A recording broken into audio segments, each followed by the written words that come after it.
Dan seterusnya saya menjemput yang berhormat daripada Sungai Sibuga. 12 minit yang berhormat. Bismillahirrahmanirrahim. Assalamualaikum. Dato' Speaker, thank you for the floor.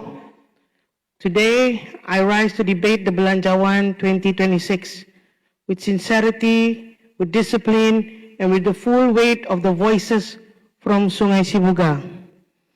But first things first. Terima kasih Menteri Pembangunan Belia, Kemajuan Sukan dan Ekonomi Kreatif untuk usul 6.30 petang ni dan enablers. Artinya malam ni tidak payahlah saya fikir saya punya maiden speech dan boleh tidur lena sikit.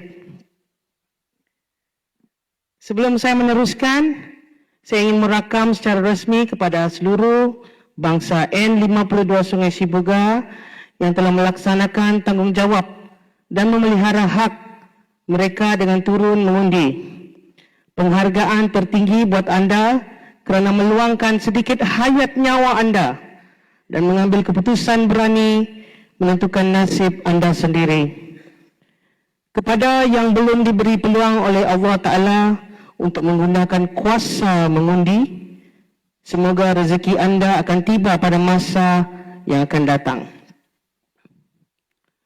Sesungguhnya, bangsa yang tidak pernah belajar dan bermuhasabah daripada sejarahnya sendiri akan mengulangi kesengsaraan yang sama sehinggalah minda dan jasad mereka mengambil keputusan untuk berdayakan diri ke arah kebaikan sejagat. Saya mohon setiap penduduk N52 terus cekal dan matang dalam membangunkan diri dan masyarakat kita bersama. Ingatlah, kita bukan pokok atau rumput yang dipijak-pijak. Selagi ada akal dan kudrat jasad kita, tiada masalah yang tidak boleh kita selesaikan bersama. Saya dan jiran-jiran anda sendiri sentiasa bersedia menerima komunikasi anda. Harap anda bersabar dan bina jiwa kental bersama dengan kami sebagai pembangkang yang tulus menjaga maruah kita, bangsa N52. Dato' Speaker, pertama sekali izinkan saya mengucapkan tahniah kepada kerajaan kerana akhirnya melakukan perubahan nama dan penambahan fungsi kepada beberapa kementerian. This is a good move, a necessary move. Secara peribadi, saya sangat teruja dengan kewujudan Kementerian Kerja Raya dan Utility di N52 Sungai Sibuga.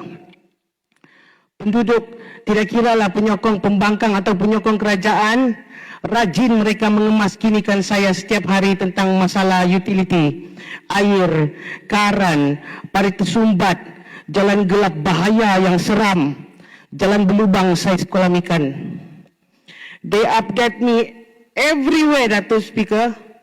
WhatsApp, Facebook, Messenger, they call, walk in, even through my fellow YB yang berhormat here. And not just people from within my constituency, but also from my good neighbor N51 yang dekat-dekat boundary konstitusi Kamirang. Bolehlah kita tolong-tolong settlekan kan. Besok-besok nanti mana tahu ada mungkin penduduk dari N52 pula minta perhatian dengan N51. Jiran yang perhatian mesti tolong menolong. Dato' Speaker, kembali kepada update dan rungutan rakyat tadi, they are consistent and they are persistent. But more importantly, they are hopeful. Saya ini hanya penyampai suara. Saya berharap kerajaan mendengar perintihan mereka, walaupun berita ini datangnya daripada seorang pembangkang. Thank you in advance, YB Menteri Kerja Raya dan Utility, untuk semua tindakan positif yang bakal Datuk Seri Menteri kita ambil nanti. Sehubungan dengan itu juga, Dato' Speaker, apabila 5 kementerian dijenamakan semula, saya ingin bertanya, what is the actual cost of this rebranding exercise? Signboards nanti baru, uniform baru, dokumen baru, semua ini ada cost. Dan saya teliti semua kepala D33 Kementerian Kerja Raya dan Utility dari muka surat 405 hingga 411. Saya tidak jumpa anggaran kos rebranding ini. Saya juga melihat perbelanjaan khas Kementerian Kerja Raya dan Utility. Lagilah saya terkejut. RM10 saja. RM10. Is this realistic? Atau adakah kos sebenar ditapuk di bawah peruntukan lain? Saya mohon agar Dewan ini dipandu ke arah perbelanjaan sebenar tersebut. The rakyat deserve clarity. This Dewan deserve transparency. Datuk Speaker, pada muka surat 78, aktiviti 070300, terdapat satu lagi peruntukan RM50 untuk Majlis Sumber Air Sabah. Dan soalan saya ini khusus untuk Kampung Tinusa 2 di kawasan saya, a massive water village. Pengundi saja sudah 5,000 lebih. Senang-senang saja penduduknya melebihi 10,000. Dan saya telah menerima beberapa maklum balas daripada mereka. Kata mereka sudah 6 tahun mereka menunggu air bersih. Saya pergi dan saya lihat, betul, pipe memang ada. Rumah-rumah di hulu jambatan pandai juga kadang-kadang ada air.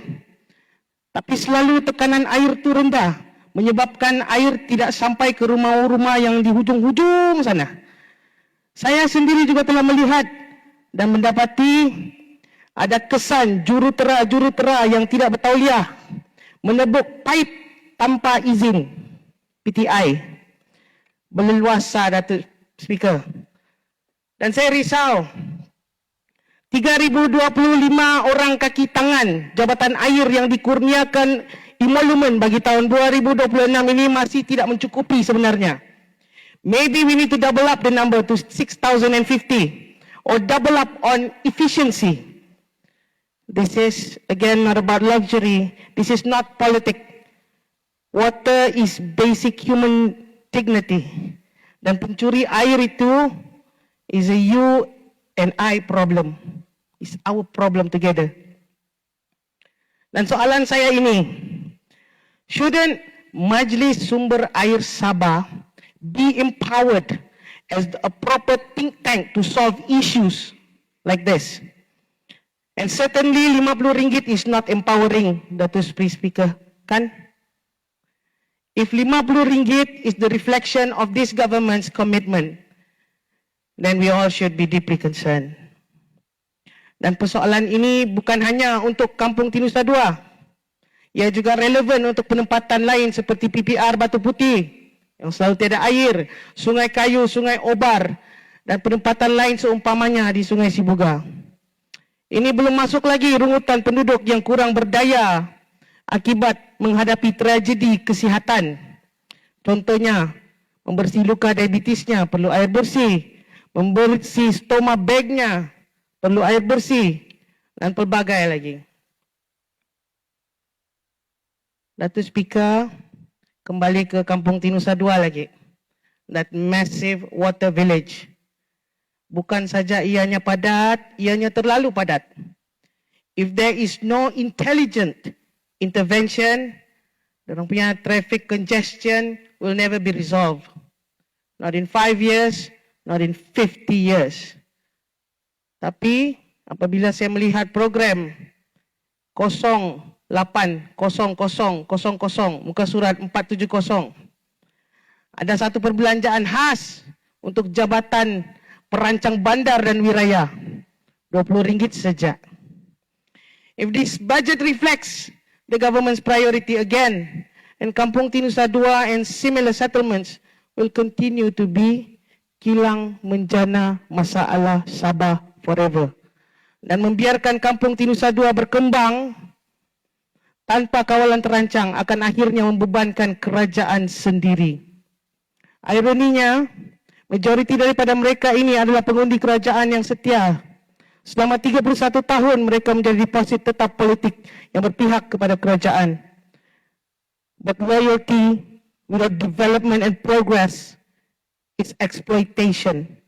And exploitation of this sort is utterly inhumane. Datuk Speaker,